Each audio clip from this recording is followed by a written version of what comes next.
দক্ষিণ লেবাননের জাহরানি এলাকায় ইসরায়েলি বিমান হামলায় অন্তত একজন নিহত হয়েছেন। সাইদন শহরের কাছেই একটি চলন্ত গাড়িকে লক্ষ্য করে চালানো হয় এই হামলা। হামলার পর ঘটনাস্থলে দেখা যায় পুড়ে যাওয়া গাড়ি, চারপাশে ছড়িয়ে থাকা ধ্বংসাবশেষ।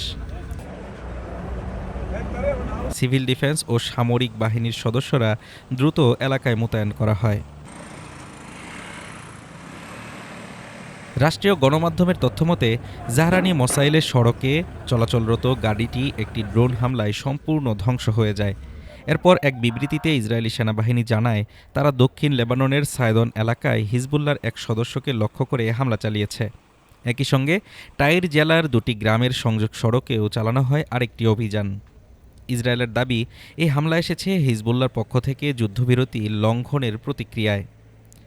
উল্লেখ্য, ২০২৪ সালের ২৭ নভেম্বর হিজবুল্লাহর সঙ্গে যুদ্ধবিরতি কার্যকর হওয়ার পর থেকে লেবাননের বিভিন্ন এলাকায় নিয়মিত হামলা চালিয়ে যাচ্ছে ইসরায়েল, যার লক্ষ্য বলে দাবি করা হচ্ছে হিজবুল্লাহর অবকাঠামো ও তাদের সক্রিয় সদস্যরা। Desk report, Dhaka today.